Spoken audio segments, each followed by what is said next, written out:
The Chamber's Contact with the Chamber radio series is brought to you by Chamber member Bank Employees Credit Union Cooperative Society Limited, located Corner Bonds Road and Angelina Street, St. James. Contact us at 622-4035 or 628-4884 or visit us online at www.becuonline.com. Bank Employees Credit Union Cooperative Society Limited, embracing the future. The Chamber now presents Contact with the Chamber, featuring Chief Executive Officer Catherine Kumar. Visit our website at www.chamber.org.tt for all our programs. A national budget is perhaps the single most important tool a government has at its disposal to present an annual plan to achieve the country's economic and social objectives.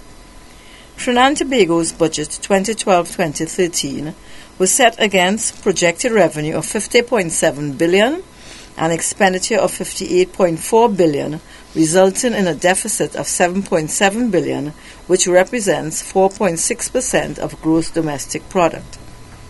In its recommendations to government, the Chamber endorsed the use of the public-private partnership model to commence infrastructural projects under the Public Sector Investment Program. We were therefore pleased that the Minister of Finance and the Economy, throughout his budget statement, referred to the use of this model. We understand, too, that a PPP unit has been established within the Ministry of Finance and the Economy. The marginal reduction of the fuel subsidy of $4 billion and a signalling of further reductions were overdue. The Chamber, however, maintains that any further reduction in the subsidy must be done alongside an increase in the availability of CNG fueling stations and a more efficient public transportation system. This creates the business opportunity to utilize the PPP model for the construction and management of CNG gas stations. The Minister indicated that an interministerial team will be reviewing additional measures to reduce the subsidy, and we look forward to being engaged in stakeholder consultations during this process. Even with the current non-activity of the construction sector, availability of labor has become a challenge for businesses. Reported figures state that CPEP and URP programs have reduced the unemployment rate by approximately 10%. Ideally, a time limit and training program should be instituted for persons entering the program to ensure that there is no abuse of the system and that a change of culture from dependence to independence will thus be facilitated.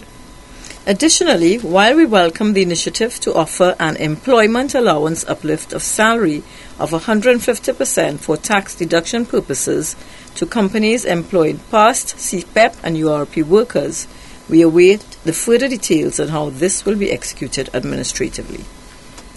The social and economic costs of crime continue to increase daily. We appreciate that a target of reducing violent crimes by 50% over the next 3 years has been stated, against which we can now evaluate the spending of the over $5 billion allocated to the Ministry of National Security. The Chamber reiterates that all policies and funding should be regularly reviewed and evaluated in light of determined priorities and performance of ministries and agencies. Each year, Parliament should focus its attention on a number of initiatives and examine their validity and appropriateness. This therefore requires the budgetary process to be ongoing and not commence a few months before the budget presentation. In this regard, the Medium-Term Policy Framework 2011-2014 is useful in that it provides an indication of government's plans over a longer period of time with the ones covered by the annual budget. It also allows for adequate review of these plans and priorities before they are translated into budgetary allocations. The assumption here is that the budget is developed in agreement with these policy documents. The Chamber will continue to develop its recommendations and monitor the implementation of budgetary and policy measures. Ladies and gentlemen, thank you for listening. The Trinidad and Tobago Chamber of Industry and Commerce means business in Trinidad and Tobago and beyond. Please visit our website at www.chamber.org.tt or find us on Facebook to learn more about the Chamber and listen to this program again. The Chamber's Contact with the Chamber radio series was brought to you by Chamber member Bank Employees Credit Union Cooperative Society Limited, located Corner Bonds Road and Angelina Street, St. James. Contact us at 622-4035 or 628-4884 or visit us online at www.becuonline.com. Bank Employees Credit Union Cooperative Society Limited, embracing the future.